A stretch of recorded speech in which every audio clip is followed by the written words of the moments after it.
जय हिंद प्यारे साथियों। आप सभी का विमल क्लासेस सिविल सर्विसेज के एजुकेशनल फाउंडेशन में स्वागत है। तो आइए प्यारे साथियों, आज के इस वीडियो लेक्चर में हम लोग बात करेंगे यूपीएससी प्रीलिम्स परीक्षा 2024 का जो पॉलिटी का सेक्शनल टेस्ट जो सेकंड नंबर है उसके बारे में आज हम लोग डिस्कशन करेंगे इस वीडियो लेक्चर में। ठीक है, उससे पहले सेक्शनल टेस्ट 1 का सोल्यूशन आप लोगों को प्रोवाइड कर दिया गया है, उसे आप एप्लीकेशन पर जाकर के देख सकते हैं। यूट्यूब पर भी वो अवेलेबल है, वहां से आप उसको कवर अप कर सकते हैं। तो आज हम लोग डिस्कशन करेंगे सेक्शनल टेस्ट 2 के बारे में, जो कि पॉलिटी को लेकर के है, और जिसमें पहला क्वेश्चन दिया गया है, निम्नलिखित कथनों पर विचार करें। पहला स्टेटमेंट है, संसद और राज्य विधानसभा दोनों अतिरिक्त क्षेत्रीय कानून बना सकती हैं। सेकंड में कह रहा है कि संसद के राज्य क्षेत्रातीत कानूनों का राज्य कानूनों पर अधिभावी अधिकार होता है। वहीं कह रहा है कि अंतर्राज्यीय व्यापार और वाणिज्य के संबंध में कानून बनाने की विशेष शक्तियां संसद के पास हैं। उपरोक्त कथनों में से कौन सा या कौन से सही नहीं है, यानी कि हमें इसमें से गलत कथन का चयन करना है। याद रखिएगा, मैंने बताया आप लोगों को, या स्टेटमेंट में जो कह रहा है, देखिए संसद क्या है। संसद यानी कि जो अति क्षेत्रीय जो विधानसभा है, संसद वो संस्था है कि हम लोग कह सकते हैं वो अति क्षेत्रीय विधानसभा बना सकती है। यानी कि इस तरीके से संसद के जो कानून है दुनिया के किसी भी हिस्से में भारतीय नागरिक और उनकी संपत्ति पर भी लागू होते हैं। तो पहला वाला स्टेटमेंट हमारा गलत है, क्योंकि यहां कह रहा है राज्य विधानसभा, यानी कि दोनों की ये बात कर रहा है, इसलिए पहला स्टेटमेंट गलत है। और अंतर्राज्यीय व्यापार और वाणिज्य के संबंध में कानून बनाने की विशेष शक्तियां किसके पास हैं? संसद के पास हैं। ठीक है, संसद के पास है। और सेकंड वाला स्टेटमेंट भी सही है और तीसरा वाला भी सही है। तो राइट आंसर हो जाएगा ऑप्शन नंबर ए, केवल एक। ठीक है, अगला क्वेश्चन। अगले क्वेश्चन में इसने कहा है कि निम्नलिखित में से कौन सा कथन सत्य है? कौन सा कथन सत्य है? पहला दिया है, राष्ट्रीय आपातकाल के दौरान जैसे ही राज्य सरकारों को केंद्र के पूर्ण नियंत्रण में लाया जाता है उन्हें निलंबित कर दिया जाता है। सेकंड में कह रहा है कि राष्ट्रीय आपातकाल की अस्वीकृति के प्रस्ताव को लोकसभा के द्वारा केवल साधारण बहुमत से पारित किया जाना आवश्यक है। तीसरा कहा है कि राष्ट्रपति आपातकाल की घोषणा राष्ट्रपति द्वारा की जाती है और इसे केवल उनके द्वारा ही रद्द किया जा सकता है। फोर्थ में कह रहा है, राष्ट्रपति शासन के दौरान राष्ट्रपति राज्य का प्रशासन स्वयं करता है और संसद राज्य के कानून बना सकती है। तो इसका जो राइट आंसर होगा ऑप्शन नंबर बी हो जाएगा। याद रखिएगा, ऑप्शन नंबर 20 का करेक्ट आंसर हो जाएगा कि राष्ट्रीय आपातकाल की अस्वीकृति के बाद या अस्वीकृति के प्रस्ताव को लोकसभा के द्वारा केवल साधारण बहुमत से पारित किया जाना आवश्यक है। क्यों? क्योंकि याद रखिएगा, राष्ट्रपति आपातकाल, पहला क्यों गलत है अपना जो है, पहला क्यों गलत है वो याद रखिएगा। राष्ट्रपति आपातकाल के दौरान राज्य सरकारों को केंद्र के पूर्ण नियंत्रण में लाया जाता है, उन्हें निलंबित नहीं किया जाता है। ठीक है ना, उन्हें निलंबित नहीं किया जाता, ये कह रहा है कि निलंबित कर दिया जाता है, इसलिए गलत है। और राष्ट्रपति आपातकाल की अस्वीकृति के प्रस्ताव को लोकसभा के द्वारा केवल साधारण बहुमत से पारित किया जाना आवश्यक है, बिल्कुल ठीक है। तीसरा वाला क्यों गलत है? क्योंकि राष्ट्रीय आपातकाल जारी रखने के प्रस्ताव को जो है संसद के दोनों सदनों के द्वारा विशेष बहुमत से पारित किया जाना आवश्यक है। ठीक है ना, दोनों। और ये क्यों? क्योंकि राष्ट्रपति आपातकाल की घोषणा जो है, राष्ट्रीय आपातकाल की जो घोषणा है वो राष्ट्रपति के द्वारा की जाती है। किसके द्वारा? राष्ट्रपति के द्वारा की जाती है। और लेकिन लोकसभा के द्वारा इसे निरस्त करने का प्रस्ताव पारित करके इसे निरस्त भी कर दिया जाता है, इसलिए तीसरा वाला हमारा गलत है। और राष्ट्रपति शासन के दौरान राष्ट्रपति राज्यपाल के माध्यम से राज्य का क्या करता है? प्रशासन चलाता है, ना कि ये कह रहा है कि स्वयं करता है। और संसद राज्य के लिए कानून बना सकती है, इसलिए चौथा वाला हमारा गलत है। तो right answer option number B हो जाएगा। अगला क्वेश्चन, अगले में कहा है इसने कि संविधान में अंतर्राज्यीय संबंधों के संबंध में निम्नलिखित प्रावधानों पर विचार करें। पहला है अंतर्राज्यीय जल विवादों का न्याय निर्णयन। सेकंड है अंतर्राज्यीय परिषदों और क्षेत्रीय परिषदों के माध्यम से समन्वय। तीसरा है अंतर्राज्यीय व्यापार, वाणिज्य और संभोग की स्वतंत्रता। तो उपरोक्त कथनों में से कौन सा या कौन से सही है? याद रखना, संविधान इसका प्रावधान करता है कि अंतर्राज्यीय जल विवादों का न्याय निर्णयन और अंतर्राज्यीय परिषदों के माध्यम से, अंतर्राज्यीय परिषदों के माध्यम से किसका समन्वय? यानी कि अंतर्राज्यीय परिषदों के माध्यम से समन्वय, ना कि क्षेत्रीय परिषदों के माध्यम से, ये गलत है। ठीक है। और अंतर्राज्यीय व्यापार, वाणिज्य और संभोग की स्वतंत्रता, तीसरा वाला भी ठीक है, राइट आंसर हो जाएगा ऑप्शन नंबर बी, केवल 1 और 3।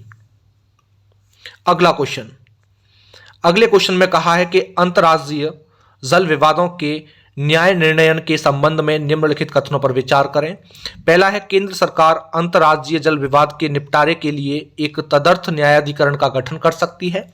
सेकंड में कहा है कि ट्रिब्यूनल का निर्णय विवाद के पक्षों पर बाध्यकारी होगा। थर्ड है, सर्वोच्च न्यायालय एकमात्र न्यायालय है जिसके पास न्यायाधिकरण के निर्णय पर अधिकार क्षेत्र है। तो उपरोक्त कथनों में से कौन सा या कौन से सही है? याद रखिएगा, किसी भी जल विवाद के संबंध में ना तो सर्वोच्च न्यायालय और ना ही किसी अन्य न्यायालय के पास अधिकार क्षेत्र है जिससे अंतरराज्य जल विवाद अधिनियम के तहत ऐसे न्यायाधिकरण को भेजा जा सकता है। ठीक है ना। तो अपना जो राइट आंसर होगा ऑप्शन नंबर ए होगा, केवल 1 और 2। केवल 1 और 2 स्टेटमेंट इसमें हमारे ठीक हैं, बाकी तीसरा वाला मैंने बताया भी गलत है। अगला क्वेश्चन, अगले क्वेश्चन में कहा है, संविधान संशोधन विधेयक के बारे में निम्नलिखित कथनों पर विचार करें। संविधान संशोधन विधेयक, तो संसद का कोई निजी सदस्य राष्ट्रपति की पूर्व अनुमति के बिना संविधान संशोधन विधेयक पेश कर सकता है। सेकंड में कह रहा है कि राष्ट्रपति के चुनाव की प्रक्रिया और उसके तरीके में संशोधन के लिए राज्यों की सहमति की आवश्यकता होती है। तो उपरोक्त कथनों में से कौन सा या कौन से सही हैं? ठीक है। याद रखिएगा, संविधान संशोधन विधेयक किसी मंत्री या किसी निजी सदस्य के द्वारा पेश किया जा सकता है। इसके लिए राष्ट्रपति की पूर्व अनुमति की आवश्यकता नहीं होती है। क्योंकि हम कुछ प्रावधानों की बात करें तो संसद के लिए विशेष बहुमत और राज्यों की सहमति से संशोधित किया जा सकता है, जैसे कि राष्ट्रपति का चुनाव, उसकी रीति, संघ या फिर राज्यों की जो कार्यपालिका शक्ति है उसका विस्तार, उच्चतम न्यायालय और उच्च न्यायालय, संघ हो गए, राज्यों के बीच जो विधायी शक्तियां हैं उनका वितरण, 7वीं अनुसूची में कोई भी सूची हो, या संसद में राज्यों का प्रतिनिधित्व हो, या संविधान और उसकी प्रक्रिया में संशोधन करने की जो संसद की शक्ति आर्टिकल 368 के तहत वो। तो इसलिए हमारे दोनों के दोनों स्टेटमेंट करेक्ट हो जाएंगे। Right answer option number C हो जाएगा, 1 और 2 दोनों। अगला क्वेश्चन, अगले क्वेश्चन में कहा है कि निम्नलिखित में से किस मामले में सुप्रीम कोर्ट ने माना है कि मूल संरचना सिद्धांत 24 अप्रैल 1973 के बाद अधिनियमित संवैधानिक संशोधनों पर लागू होगा? Kesavananda Bharati case 1973, Minerva Mills case 1980, Waman Rao case 1981, Golaknath बनाम पंजाब राज्य मामला 1967। तो इसका जो राइट आंसर होगा ऑप्शन नंबर सी हो जाएगा, ऑप्शन नंबर सी हो जाएगा, बामन राव केस 1981। बामन राव केस 1981 में सुप्रीम कोर्ट ने जो बुनियादी संरचना है उसके सिद्धांत का पालन किया है और आगे ये भी क्लियर किया है कि ये 24 अप्रैल 1973 यानी कि केशवानंद भारती मामले में फैसले की जो तारीख है उसके बाद अधिनियमित संवैधानिक संशोधनों पर ये लागू होगा। ठीक है। अगला क्वेश्चन, अगले में कहा है कि निम्नलिखित में से किसे संसदीय सरकार का आधार सिद्धांत माना जाता है? ऑप्शन ए है बहुमत दल का नियम, सेकंड है नाममात्र और वास्तविक अधिकारियों की उपस्थिति, तीसरा है सामूहिक जिम्मेदारी, फोर्थ है बी और सी दोनों, बी और सी दोनों। तो याद रखिएगा इसका जो राइट आंसर होगा ऑप्शन नंबर सी हो जाएगा, ऑप्शन नंबर सी हो जाएगा, सामूहिक जिम्मेदारी। क्यों? क्योंकि याद रखने योग्य बात है, देखिए सामूहिक उत्तरदायित्व संसदीय सरकार का आधार सिद्धांत है। सामूहिक जो है वो उत्तरदायित्व तो संसदीय सरकार का क्या है, एक आधार सिद्धांत है। हम लोग कह सकते हैं कि मंत्री जनरली जो ऐसा हम लोग कह सकते हैं कि जो मंत्री होते हैं वो संसद और विशेष रूप से लोकसभा के प्रति सामूहिक रूप से उत्तरदायी होते हैं आर्टिकल 75 के तहत। इसलिए राइट आंसर होगा इसका ऑप्शन नंबर सी। अगला क्वेश्चन,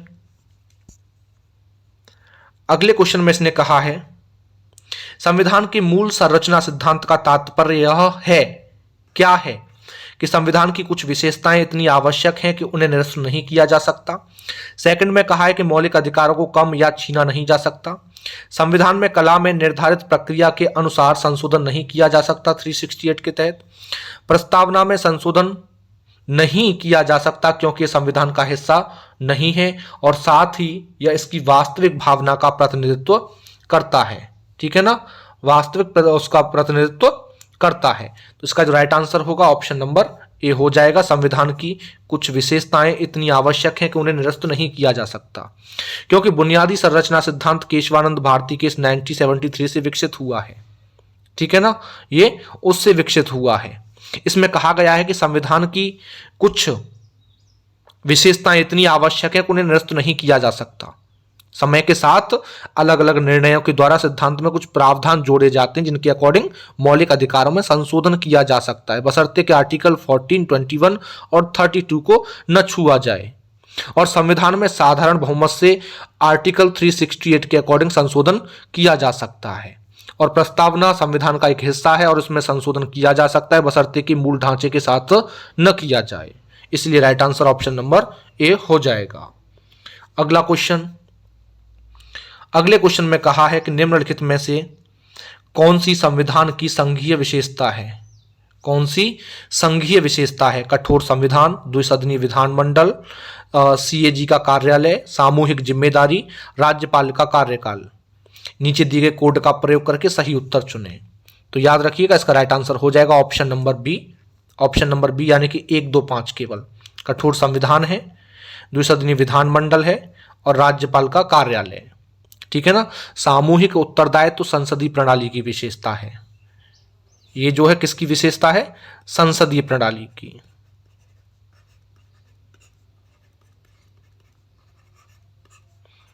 संसदीय प्रणाली की विशेषता है।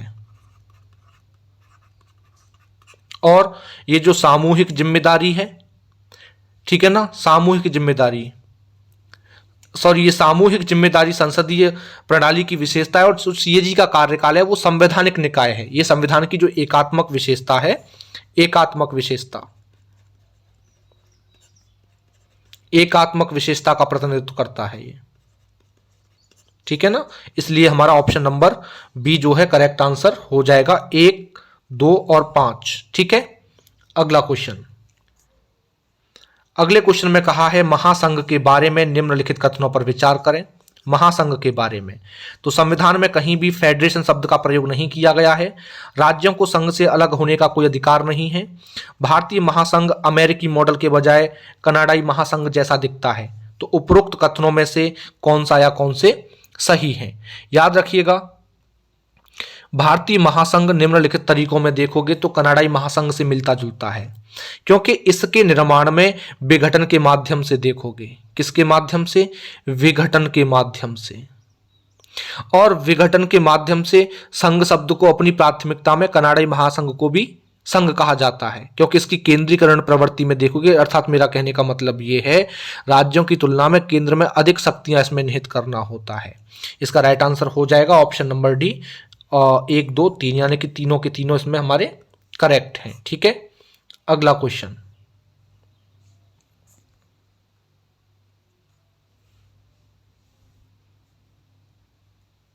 अगले क्वेश्चन में इसने कहा है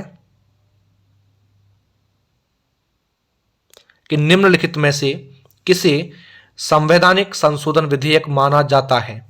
पहला दिया है नए राज्यों का प्रवेश या स्थापना, मौजूदा राज्यों के क्षेत्रों, सीमाओं या नामों में परिवर्तन आर्टिकल 2, 3 और 4 के तहत, राज्यों में विधान परिषदों का निर्माण या समाप्ति आर्टिकल 169, अनुसूचित क्षेत्रों और अनुसूचित जातियों का प्रशासन और नियंत्रण 5वीं अनुसूची का पैरा 7, और असम, मेघालय, त्रिपुरा और मिजोरम राज्यों में जनजाति क्षेत्रों का प्रशासन 6ठी सूची का पैरा 21 उसके तहत, ठीक है ना।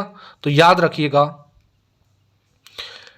जो प्रावधान हम लोगों को दिए गए हैं यहां ऊपर, और इन प्रावधानों को हम लोग कह सकते हैं कि साधारण बहुमत के द्वारा, किसके द्वारा? साधारण बहुमत से या साधारण बहुमत के संशोधन के द्वारा संशोधित किया जा सकता है, और इसे आर्टिकल 368 के तहत संविधान संशोधन के रूप में नहीं माना जाता। यह अनुच्छेद 368 के दायरे से बाहर है। तो राइट आंसर हो जाएगा ऑप्शन नंबर डी, इनमें से कोई भी नहीं, ठीक है ना, कोई भी नहीं। अगला क्वेश्चन, अगला क्वेश्चन कह रहा है कि मंत्री की कानूनी जिम्मेदारी की प्रणाली भारतीय संसद प्रणाली की विशेषता नहीं है। क्यों? क्योंकि ऐसे व्यक्ति को भी मंत्री पद पर नियुक्त किया जा सकता है जो संसद का सदस्य नहीं है। दूसरा है प्रधानमंत्री संसद के दोनों सदनों में से किसी एक का सदस्य हो सकता है। तीसरा है मंत्रियों को राज्य के प्रमुख के आधिकारिक अधिनियम पर प्रत्यहस्ताक्षर करने की आवश्यकता नहीं है। चौथा है कि मंत्री सामूहिक रूप से संसद के प्रति उत्तरदायी होते हैं। ठीक है, किसके प्रति उत्तरदायी होते हैं? संसद के प्रति उत्तरदायी होते हैं। तो याद रखना, इसका जो राइट आंसर होगा ऑप्शन नंबर सी हो जाएगा। मंत्रियों को राज्य के प्रमुख के आधिकारिक अधिनियम पर प्रत्यहस्ताक्षर करने की आवश्यकता नहीं है, क्योंकि ब्रिटेन के मंत्री की जो कानूनी जिम्मेदारी की व्यवस्था है, जबकि भारत में देखोगे तो कोई ऐसी व्यवस्था नहीं है, क्योंकि ब्रिटेन के विपरीत भारत में मंत्रियों को राज्य के प्रमुख के आधिकारिक कृत्यों पर प्रत्यहस्ताक्षर करने की आवश्यकता नहीं होती है। इसलिए right answer option number C हो जाएगा। ठीक है, अगला क्वेश्चन कह रहा है धर्मनिरपेक्षता के बारे में निम्नलिखित कथनों पर विचार करें। फर्स्ट दिया है, वास्तव में धर्मनिरपेक्ष होने के लिए एक राज्य को न केवल धार्मिक होने से इनकार करना चाहिए, बल्कि किसी भी धर्म के साथ कोई औपचारिक कानूनी गठबंधन नहीं करना चाहिए। सेकंड है, संघवाद के भारतीय मॉडल में राज्य धर्म के साथ सकारात्मक और नकारात्मक दोनों तरह से जुड़ा हुआ है। तो ऊपर दिए गए कथनों में से कौन सा या कौन से सही है? ठीक है, तो आपको पता है, अगर हम लोग देखें तो भारतीय राज्य धार्मिक अत्याचार का विरोध करने के लिए धर्म के साथ नकारात्मक रूप से जुड़ सकता है, यानी कि ये अस्पृश्यता पर प्रतिबंध जैसे कार्यों में परिलक्षित होता है। ये सहभागिता का एक क्या है? सकारात्मक तरीका। क्या कह सकते हैं हम लोग? सकारात्मक तरीका उसको भी चुन सकता है। यानी इस तरीके से भारतीय संविधान सभी धार्मिक अल्पसंख्यकों को अपने स्वयं के जो शैक्षणिक संस्थान होते हैं वो स्थापित करने और बनाए रखने का अधिकार देता है, जो कि राज्य से सहायता प्राप्त कर सकता है। इसलिए दोनों के दोनों स्टेटमेंट ठीक है। Right answer option number C, यानी कि एक और दो दोनों हो जाएगा। अगला क्वेश्चन, अगले क्वेश्चन में कहा है कि निम्नलिखित कथनों पर विचार करें। पहला दिया है, राष्ट्रपति मंत्री परिषद के द्वारा दी गई सलाह को वापस भेज सकता है। सेकंड में कह रहा है कि भारत संविधान में उस समय सीमा का कोई उल्लेख नहीं है जिसके भीतर राष्ट्रपति को विधेयक को पुनर्विचार के लिए वापस भेजना होगा। तीसरा है कि यदि लोकसभा में किसी नेता के पास स्पष्ट बहुमत नहीं है तो राष्ट्रपति यह निर्णय ले सकता है कि किसे प्रधानमंत्री नियुक्त किया जाए, किसे प्रधानमंत्री नियुक्त किया जाए। ठीक है, किसे प्रधानमंत्री नियुक्त किया जाए। तो याद रखिएगा, इसमें जो कह रहा है कि राष्ट्रपति की विवेकाधीन शक्तियों के संबंध में उपरोक्त में से कौन सा कथन सही है। देखो, जब राष्ट्रपति को लगता है कि सलाह में कुछ खामियां हैं या कुछ कानूनी खामियां हैं या ये देश के सर्वोत्तम हित में नहीं है, तो राष्ट्रपति परिषद से निर्णय पर पुनर्विचार के लिए कह सकता है भाई, क्योंकि संविधान में उस समय सीमा के बारे में कोई उल्लेख नहीं है जिसके भीतर राष्ट्रपति को विधेयक को पुनर्विचार के लिए वापस भेजना होगा। इससे क्या होगा? इससे हम लोग कह सकते हैं कि राष्ट्रपति को जो है वीटो का बहुत प्रभावी तरीके से उपयोग करने की जो अनौपचारिक शक्ति है वो मिलती है। इसे कभी कभी पॉकेट वीटो भी हम लोग कह देते हैं। यानी कुछ परिस्थितियां होती हैं जिनमें अपने राष्ट्रपति जो है अपने विवेक से, यानी कि मंत्रियों की सलाह के बिना कार्य कर सकता है। कब? जैसे कि जो प्रधानमंत्री है उसकी नियुक्ति तब की जाती है जब लोकसभा में किसी भी दल के पास स्पष्ट बहुमत नहीं होता है, या जब प्रधानमंत्री की कार्यकाल में अचानक मृत्यु हो जाती है और कोई स्पष्ट उत्तराधिकारी नहीं होता है तब, या लोकसभा का विश्वास सिद्ध न कर पाने पर मंत्रिपरिषद को बर्खास्त कर देना, या मान लीजिए कि यदि मंत्रिपरिषद की हम लोग बात करें तो मंत्रिपरिषद ने अपना बहुमत खो दिया है तो लोकसभा को भंग कर दिया जाता है। तो इसलिए इसका जो ऑप्शन नंबर इसमें जो सभी के सभी स्टेटमेंट है करेक्ट है और राइट आंसर हो जाएगा ऑप्शन नंबर डी, यानी कि ऊपर के जो सभी स्टेटमेंट है सभी के सभी ठीक हैं। अगला क्वेश्चन, अगले क्वेश्चन में कहा है सरकारीय आयोग की सिफारिशों के बारे में निम्नलिखित कथनों पर विचार करें। पहला है, राज्य की वित्तीय स्थिति को मजबूत करने के लिए कराधान की अवशिष्ट शक्ति को समवर्ती सूची में रखा जाना चाहिए। सेकंड है, जब राष्ट्रपति राज्य के विधेयकों पर अपनी सहमति रोकते हैं तो इसका कारण राज्य सरकार को सूचित किया जाना चाहिए। तो ऊपर दिए गए कथनों में से कौन सा या कौन से सही हैं? याद रखिएगा 1983 1983 1983 में जो है केंद्र सरकार ने आर्य सरकारिया की अध्यक्षता में केंद्र राज्य संबंधों पर 3 सदस्यीय आयोग नियुक्त किया और 1987 को अपनी रिपोर्ट सौंप दी। इसने क्या किया, केंद्र और राज्य संबंधों को बेहतर बनाने के लिए 247 सिफारिशें की, क्योंकि कराधान की जो अवशिष्टि है या जो अवशिष्ट शक्ति है वो संसद के पास बनी रहनी चाहिए, लेकिन जो बाकी की अवशिष्ट शक्तियां होती हैं उनको समवर्ती सूची में रखा जाना चाहिए। यानी कि समवर्ती सूची के किसी विषय पर कानून बनाने से पहले केंद्र सरकार को या केंद्र को राज्यों से परामर्श करना चाहिए, और जब राष्ट्रपति राज्य के विधेयकों पर अपनी सहमति रोकते हैं तो इसका कारण राज्य सरकार को सूचित किया जाना चाहिए। यानी कि पहला वाला स्टेटमेंट हमारा बिल्कुल गलत है, दूसरा वाला ठीक है। राइट आंसर हो जाएगा ऑप्शन नंबर बी, केवल 2 इसका राइट आंसर हो जाएगा।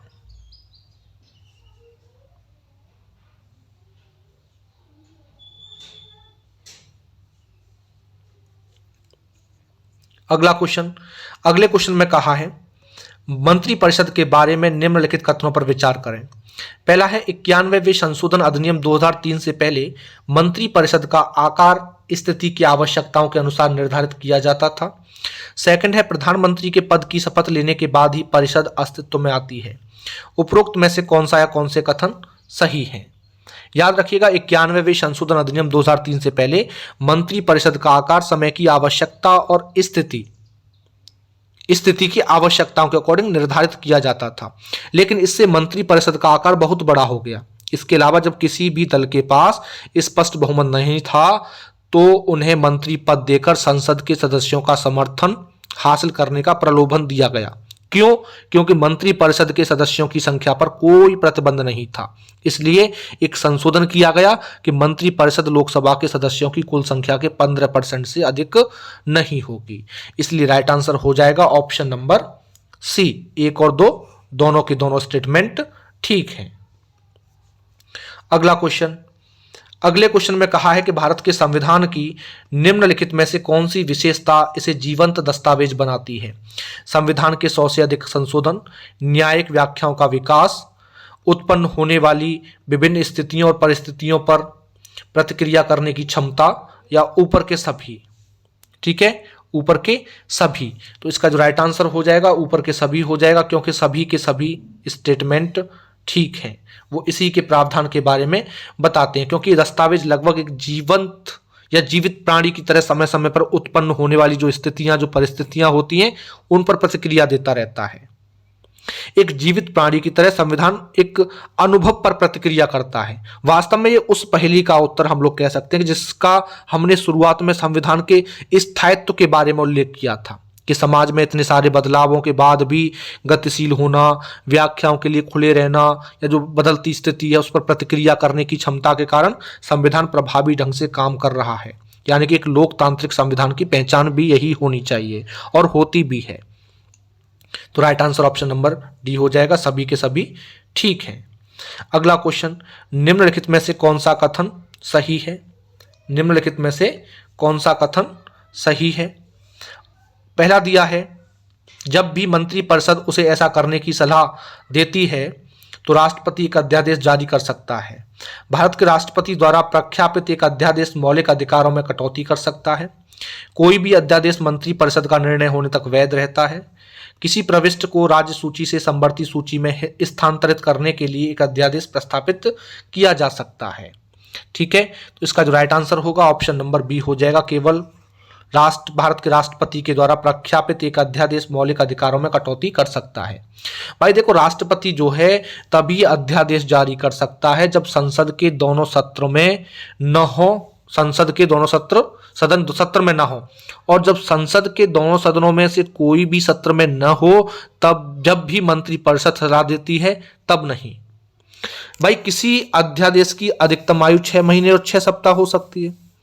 अवधि को छोड़कर के राष्ट्रपति की अध्यादेश बनाने की शक्ति संसद के कानून बनाने की शक्तियों के साथ क्या है, फैली हुई है, व्यापक है, क्योंकि इसे संविधान में संशोधन के लिए जारी नहीं किया जा सकता। यानी किसी प्रविष्ट को राज्य से समवर्ती सूची में स्थानांतरित करने के लिए संवैधानिक संशोधन की आवश्यकता होती ही होती है। ठीक है, तो right answer option number B हो जाएगा। अगला क्वेश्चन, अगले में कहा है वित्तीय आपातकाल के संबंध में निम्नलिखित कथनों पर विचार करें। किसके बारे में? वित्तीय आपातकाल के बारे में। और इसने दिया है पहला कि वित्तीय आपातकाल के दौरान राज्य विधानमंडल के द्वारा पारित धन विधेयक को राष्ट्रपति के विचार के लिए आरक्षित रखा जाता है। सेकंड है, राष्ट्रपति केंद्र सरकार के कर्मचारियों के वेतन और भत्ते में कटौती के लिए सक्षम है, लेकिन राज्य सरकार के कर्मचारियों के लिए नहीं। तो ऊपर दिए गए कथनों में से कौन सा या कौन से सही है? आप लोगों को पता है कि आर्टिकल 360 अनुच्छेद 360 में देखोगे तो राष्ट्रपति को वित्तीय आपातकाल घोषित करने का, किसका? वित्तीय आपातकाल घोषित करने का क्या है? अधिकार है। और ये वह संतुष्ट है, याद रखिएगा इस चीज को, कि ऐसी स्थिति उत्पन्न हो गई जिसके कारण भारत या उसके क्षेत्र के किसी भी हिस्से की वित्तीय स्थिति या स्थिरता या ऋण का खतरा हो। भाई वित्तीय आपातकाल की घोषणा के परिणाम क्या हो सकते हैं? भाई केंद्र के जो कार्यकारी प्राधिकार होते हैं उनका विस्तार देखोगे तो कैसे? भाई किसी भी राज्य को वित्तीय औचित्य के ऐसे सिद्धांतों का पालन करने का निर्देश देने तक है जो उसके द्वारा निर्दिष्ट है, या निर्देश के लिए जैसे कि राष्ट्रपति इस उद्देश्य के लिए आवश्यक और पर्याप्त समझे उन चीजों को, ठीक है ना। या हम लोग ऐसा भी कह सकते हैं कि राष्ट्रपति जो है संघ की सेवा करने वाले सभी या किसी भी वर्ग के व्यक्तियों के वेतन और भत्ते की कटौती के लिए निर्देश जारी कर सकते हैं। और उच्चतम न्यायालय और उच्च न्यायालय के न्यायाधीश भी हम लोग कह सकते हैं इसमें। तो इसका जो राइट आंसर होगा ऑप्शन नंबर बी होगा, केवल 2, क्योंकि पहला वाला स्टेटमेंट हमारा बिल्कुल गलत है। ठीक है, सॉरी सेकंड वाला गलत है, पहला वाला हमारा बिल्कुल करेक्ट है। तो right answer option number A होगा, केवल 1। अगला क्वेश्चन, अगले क्वेश्चन में कहा है कि निम्नलिखित कथनों पर विचार करें। पहला दिया है उत्तर पूर्वी परिषद को छोड़कर अन्य सभी क्षेत्रीय परिषदें संवैधानिक निकाय हैं। सेकंड है कि उत्तर पूर्वी परिषद की स्थापना सरकार के एक कार्यकारी आदेश द्वारा की गई थी। तो ऊपर दिए गए कथनों में से कौन सा या कौन से सही है? तो याद रखना अंतर्राज्यीय परिषद, भाई दोनों के दोनों स्टेटमेंट गलत हैं। क्यों गलत हैं? क्योंकि अंतर्राज्यीय परिषद संविधान के आर्टिकल 260 तहत जो 263 है उसके तहत स्थापित क्या है? एक संवैधानिक निकाय है। और 5 क्षेत्रीय परिषदें राज्य पुनर्गठन अधिनियम 1956 के द्वारा स्थापित वैधानिक निकाय हैं, क्योंकि उत्तर पूर्वी परिषद अधिनियम 1971 के द्वारा स्थापित क्या है? एक वैधानिक निकाय है। इसलिए दोनों के दोनों स्टेटमेंट गलत हैं। तो राइट आंसर होगा आप लोगों का ऑप्शन नंबर डी, ना तो 1 और ना ही 2। ठीक है, तो आज के पॉलिटी के सेक्शनल टेस्ट 2 का सॉल्यूशन ये था जो कि आप लोगों को प्रोवाइड कर दिया गया, और उम्मीद करता हूं कि समझ में आप लोगों को सभी प्रश्न आ गए होंगे। फिर भी किसी प्रश्न में कोई डाउट है तो आप लोग हमें उस डाउट को क्लियर कर सकते हैं कमेंट सेक्शन में, या जो आप लोगों को चैट का ऑप्शन दिया गया है एप्लीकेशन में, वहां से भी अपना आप डाउट क्लियर कर सकते हैं। तो चलिए फिर मिलते हैं अगले प्रैक्टिस सेट के साथ में। आज के लिए इतना ही, धन्यवाद।